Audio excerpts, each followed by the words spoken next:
Gold buyers, మీ కష్టాల్లో నమ్మకమైన మీ ఆత్మీయ నేస్తం.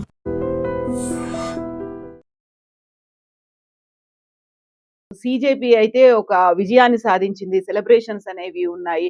బట్ అక్కడే కేంద్ర ప్రభుత్వం కూడా చెప్తుంది, విదేశాల్లో ఇదే కనుక పరిస్థితి వస్తే వాళ్ళని షూట్ చేసేవాళ్ళు, షూటెడ్ సైట్ ఆర్డర్స్ ఉండేవి అనేది. మేము చాలా ఫ్రీ హ్యాండ్ ఇచ్చాము, వాళ్ళకి కావాల్సినటువంటి పర్మిషన్స్ ఇచ్చాము, ఇవన్నీ చేశాము అనే మాట చెప్తుంది. బట్ రాజీనామాకి సంబంధించి ఎందుకని ఇమ్మీడియేట్‌గా రెస్పాండ్ అవ్వలేదు కేంద్రం? దానికి కారణాలు ఉన్నాయి. ఇన్‌ఫాక్ట్ మనం న్యూస్ చూస్తే ఇవాళ గిరిరాజ్ సింగ్ చెప్పారు, union minister, that Dharmendra Pradhan already రాజీనామా చేయడానికి రెడీగా ఉన్నారు. అండ్ ఇప్పుడు లేటెస్ట్ డిమాండ్ ఏంటంటే సీజీపీది రాజీనామా చేసిన ధర్మేంద్ర ప్రధాన్ ఓబీసీ, కానీ తీసుకొచ్చిన ప్రహ్లాద్ జోషి ఏమో బ్రాహ్మిన్. ఎందుకు తీసుకొచ్చారు బ్రాహ్మిన్ని? మీరు ఒక ఎడ్యుకేషన్ వాళ్ళకి ఇప్పుడు తెలిసిపోయింది, ధర్మేంద్ర ప్రధాన్ బాగుంటే ఆయనే తీసుకురమ్మంటారు ఇప్పుడు కావాలంటే. ఎనీవే, ధర్మేంద్ర ప్రధాన్ రాజీనామాతోని మనం కంపారిజన్ కర్ణాటకలో చూడాలి. మధు బంగారప్ప ఎడ్యుకేషన్ మినిస్టర్, అక్కడ లీక్ అయింది, 4 పేపర్ లీక్ అయింది. లీక్ అయినప్పుడు నిన్న డీకే శివకుమార్ స్టేట్మెంట్ ఏమి ఇచ్చారంటే, మంత్రి గారు ఎందుకు రాజీనామా చేయాలి, పేపర్ లీక్ అయితే అది ఇండివిజువల్ ఒఫీషియల్స్ వాళ్ళ మీద చర్యలు ఉండాలి. ఇన్ఫ్యాక్ట్ ఇప్పుడు దాకా జరిగిన లీక్ అంతా పోనీయండి, ఇక్కడి నుంచి లీక్ అయితే డిస్ట్రిక్ట్ కలెక్టర్స్ రెస్పాన్సిబుల్ ఉంటారంట. ఆలోచించండి.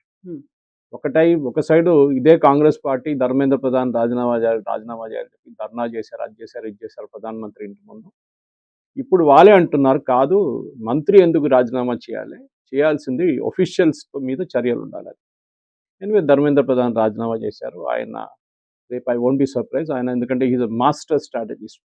పోల్స్లో మీకు తెలిసింది, హర్యానాలో గెలుపు, మహారాష్ట్రలో గెలుపు, ఛత్తీస్గఢ్లో గెలుపు, West Bengal and of course Bihar, ఈ రాజ్యాలన్నీ, and Odisha his home state. ఇక్కడ అన్ని ఎలక్షన్ స్ట్రాటజీలో ఒక ముగ్గురు ఉన్న అమిత్ షా, ధర్మేంద్ర ప్రధాన్ అండ్ భూపేంద్ర యాదవ్, వీళ్ళు ముగ్గురు ఒక ట్రయాంగులర్ ఫోర్స్ అనమాట బీజేపీలో. సో బహుశా రాబోయే ఉత్తరప్రదేశ్ ఎలక్షన్లో ధర్మేంద్ర ప్రధాన్ని కీలకంగా ఒక పొజిషన్ ఇస్తారు.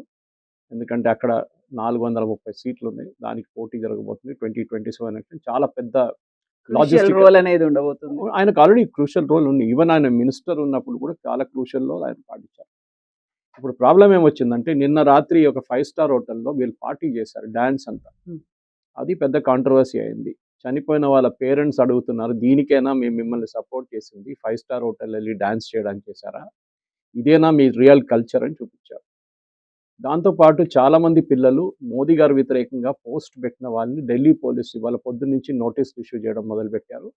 వాళ్ళ వ్యతిరేకంగా ఉన్న వాళ్ళ సోషల్ మీడియా హ్యాండిల్స్ నుంచి ఆ పోస్ట్ తీసేశారు, ట్విట్టర్ కానివ్వండి, ఇన్స్టాగ్రామ్ కానివ్వండి. ఇప్పుడు చాలామంది ఏడుస్తున్న, కేరళలో ఒక ట్రాన్స్జెండర్ ఉంది, ఆమె మోదీ గారు అమ్మగారు మీద ఆరోపణ చేశారు, మోదీ గారు నాన్నగారు చనిపోయిన తర్వాత 4 సంవత్సరాల తర్వాత మోదీ గారు పుట్టారని చెప్పేసి. అట్లాంటి ఆరోపణలు ఎప్పుడు చేయకూడదు. ఇప్పుడు ఆమె ఏడుచుకుంటా నన్ను థ్రెటన్ చేస్తున్నారు, నన్ను కొడతా అంటున్నారు, చంపేస్తా అంటున్నారు అని చెప్పి ఏడుస్తున్నారు. నేను ఆ రోజే చెప్పాను, మీకు గుర్తుంటుంది, ఇదన్నీ చేసేటప్పుడు బాగుంటుంది, ఈ కాక్రోచ్ వాళ్ళు గిక్రోచ్ వాళ్ళు అందరూ ఉంటారు, కానీ ఏ రోజు అజిటేషన్ అయిపోతుందో వీళ్ళొక్కరు కూడా కనిపించారు. అది మనం ఢిల్లీలో జామియా మిలియా ప్రొటెస్ట్లో చూసాం, జాదవ్పూర్ యూనివర్సిటీలో చూసాం, వెస్ట్ బెంగాల్. ఆ పిల్లల మీద ఇప్పుడు కూడా కేసులు నడుస్తున్నాయి.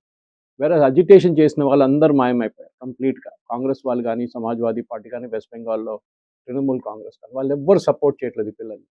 ఇప్పుడు బీహార్లో చూడండి, అరెస్ట్ చేశారు చాలామంది. ఈవెన్ ఇప్పుడు సీజేపీ వాళ్ళు చెప్తున్నారు, ఎవరెవరు క్రిమినల్ యాక్టివిటీ చేశారో మీరు వాళ్ళ మీద చర్యలు తీసుకోవచ్చు. గవర్నమెంట్ ఏం చెప్పారంటే, అష్యూరెన్స్ మేము మీ మీద కేసు విత్డ్రా చేస్తామని. And law and order is a state subject, central government దాంట్లో ఏం చేయలేరు.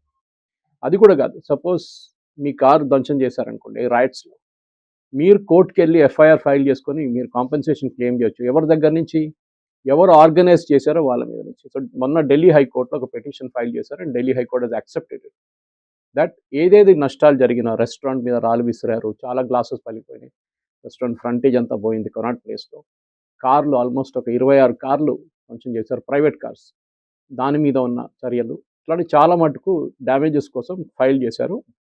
ఇప్పుడు అభిజిత్ అంటున్నారు, సౌరవ్ అంటున్నారు, మేము ఆర్గనైజ్ చేయలేదు, ఇది మేము ఓన్లీ ఫెసిలిటేట్ చేసాం, ఆర్గనైజ్ చేసిన వాళ్ళు చాలామంది ఉన్నారు. ఎనీవే అది కోర్టు అదంతా యాక్సెప్ట్ చేయరు. పాసిబ్లీ వాళ్ళ మూవబుల్ ప్రాపర్టీస్ని ఫ్రీజ్ చేసేస్తారు వారం లోపల. ఇది చాలా మటుకు ఇంపార్టెంట్. మీకు విక్టరీ అన్నారు, కానీ నిన్నటి నుంచి ఒక్కరు కనిపించట్లేదు. అభిజిత్ అంటే దీప్కే మేము రెస్ట్ తీసుకుంటాము. ఇప్పటిదాకా మేము సాధించాము. 2 నెలలుగా ఫ్యామిలీలకి దూరంగా ఉన్నాం కాబట్టి ఇప్పుడు మేము పడుకుంటాము. ఫ్యామిలీతో కాస్త గడుపుతాము. మిగతా విషయాలకి టైం ఉంది అనే మాట. 5 స్టార్ హోటల్‌లో డాన్స్ చేయడం ఫ్యామిలీతో టైం గడపడం. ఎనీవే పంజాబ్ మినిస్టర్ గురించి రాజీనామా అడిగితే అభిజిత్ దీప్కే అంటున్నారు, my opposition is towards Modi. హ్మ్. నేను వ్యతిరేకించేది మోదీని. సో తర్వాత చూద్దాం ఇదంతా అంటున్నా. సో వాళ్ళ గేమ్ బయటికి పడ్డది ఈజీగా. ఎందుకంటే 2 రోజులు అయిపోయింది ఇదంతా గేమ్ అంతా. ఇప్పుడు వాళ్ళు కర్ణాటకలో మధు బంగారప్ప ఎవరని చెప్పి ఆనంద రంగనాథన్ గారి పేరుతో చెప్పేదాకా ఆమ్ ఆద్మీ పార్టీ వాళ్ళకి అక్కడ ఉన్న ఎడ్యుకేషన్ మినిస్టర్ పేరే తెలియదు. ఆలోచించండి. అంటే ఆమ్ ఆద్మీ పార్టీ ఎందుకంటే is officially said yesterday Abhijit Dipke that I am an Aam Aadmi Party man. నేను అరవింద్ కేజ్రీవాల్ గారితోనే ఉంటాను ఎప్పుడు. నాకు పార్టీ నుంచి ఇప్పుడు దాకా నేను రాజీనామా చేయలేదని చెప్పి చాలా హ్మ్. క్లియర్‌గా చెప్పారు. ఎనీవే ఇప్పుడు మీరు చెప్పిన దాని ప్రకారం నందన్ నీలకేని తీసుకొచ్చి మోదీ గారు మొన్న చూసుంటారు. మోదీ గారు ఒక వీడియో రిలీజ్ చేశారు. ఇన్‌స్టాగ్రామ్‌లో రాహుల్ గాంధీ అంటారు నేనే ఇన్‌ఫ్లుయెన్సర్. దీప్కే అంటారు నేనే ఇన్‌ఫ్లుయెన్సర్. మా వీడియోలు చూడండి కాక్రోచ్ జనతా పార్టీ రాగానే 100 million people join the party అని చెప్పారు. మోదీ గారు ఒక వీడియో సెల్ఫీగా తీసుకుని ఒక వీడియో రిలీజ్ చేస్తే 330 మిలియన్ వ్యూస్ వచ్చింది దానికి. అండ్ దాన్ని ఇన్‌స్టాగ్రామ్ వాళ్ళు when they did the social media audit on that దాంట్లో 95% ఇండియా నుంచి. ఆలోచించండి. సో కాల్డ్ జెన్‌జీకి తెలిసిపోయింది ఇప్పుడు ఎవరు యాక్చువల్ సపోర్ట్ ఉందని. దాని తర్వాత ఆయన ఒక కంగ్రాచ్యులేటరీ వీడియో రిలీజ్ చేశారు. దానికి 190 నుంచి ఇవాళ పొద్దున వచ్చేదాకా 210 మిలియన్ వ్యూస్ వచ్చింది. అండ్ ఈ రోజు కూడా ఇంకొక రీల్ రిలీజ్ ఇంకొక చేశారు కదా! So Modi has realised one thing. ఆయన ఫార్మల్‌గా కూర్చొని మన్ కీ బాత్ చేస్తున్నట్లు వీడియో చేయక్కర్లేదు. Just put a video on the front and it will go viral. So Nandan Nilekani కమిటీని ఎందుకు అపాయింట్ చేశారంటే మోదీ గారికి నందన్ నీలకేని గారికి చాలా మంచి వర్కింగ్ రిలేషన్‌షిప్. ఇన్‌ఫాక్ట్ కాంగ్రెస్ హయాంలో తీసుకొచ్చింది ఆధార్. హ్మ్. ఆధార్ తీసుకొచ్చారు కానీ దానికి లీగల్ శాంక్టిటీ లేకుండా. దానికోసం సుప్రీం కోర్ట్‌లో స్టే కూడా చేశారు దాన్ని. అంటే పార్లమెంట్‌లో బిల్ పాస్ చేయకుండా ఒక ఫైనాన్స్ డాక్యుమెంట్ అని చెప్పొచ్చు మీరు. దాన్ని లీగల్ చేసేశారు చిదంబరం గారు మిగతా అందరూ కలిసి. Manmohan Singh so called economies prime మినిస్టర్‌కి ఇంత కూడా తెలియదు that it had be passed in the parliament. తర్వాత మోదీ గవర్నమెంట్ వచ్చిన తర్వాత తెలిసిపోయింది ఇది ప్రాబ్లమ్ ఉంది. సుప్రీం కోర్ట్‌లో స్టే అయిపోతుంది. వాళ్ళు లీగల్ శాంక్టిటీ తీసుకోవడానికి లోక్సభలో పాస్ చేశారు. అప్పుడు మోదీ గవర్నమెంట్‌కి రాజ్యసభలో మెజారిటీ లేదు.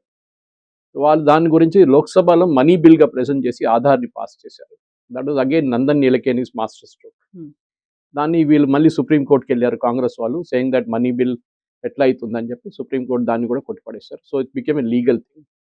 ఈ ఆధార్ బేస్ మీద ఇవాళ మొత్తం దేశంలో ఉన్న ప్రతి డాక్యుమెంటేషన్ నడుస్తుంది. మీకు తెలిసిందే బయోమెట్రిక్ కానీ మీరు ఒక ప్రధాన్ మంత్రి గ్రామీణ్ సడక్ యోజన కానీ మీరు ఇప్పుడు వచ్చిన జీరామ్జీ మన్రేగా ముందు ఇప్పుడు దానికున్న బయోమెట్రిక్ ఇవాళ తెలంగాణ గవర్నమెంట్ అన్నాం మేము కోటి రేషన్ కార్డులు ఇష్యూ చేయబోతున్నాం. దాని basis again biometric and Aadhaar. So Nilekani had built up ఆ ఇన్ఫ్రాస్ట్రక్చర్ అన్నమాట. దానికి కావాల్సిన యుఐడిఏ చైర్మన్ కూడా ఉన్నారు ఆయన యాక్టింగ్ చైర్మన్ ఆ టైంలో.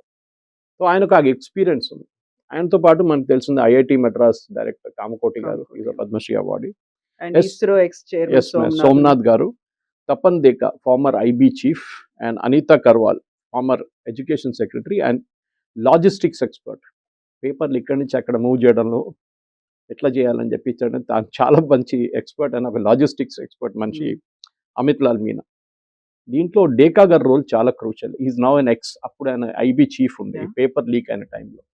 అందరు అంటారు ఈ పేపర్ లీక్ అయింది ఇంకెవరో తెలిసింది ఎవరో విజిల్ బ్లోవర్ చెప్పారు. కాదు, ఐబీ డిటెక్ట్ చేశారు అండ్ ఐబీ గవర్నమెంట్కి ఇన్ఫార్మ్ చేశారు that this paper has been leaked.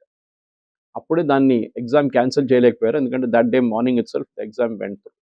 Exam cancel చేస్తే పిల్లలంతా ట్రావెల్ చేస్తున్నారు చాలామంది సిటీస్కి. సో క్యాన్సిల్ చేయకుండా ఎగ్జామ్ నడిపించారు. క్యాన్సిల్ చేస్తే ఇంకా పెద్ద గొడవ అవుతుండే.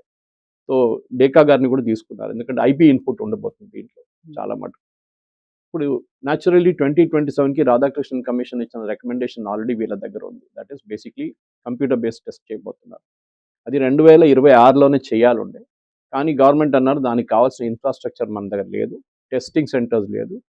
దాంతోపాటు ఎన్టీఏలో పనిచేసి 47 మందిని పంపించేశారు. They are temporary staff on contract. దాంట్లో 95% మంది కాంట్రాక్ట్లు ఉంటారు.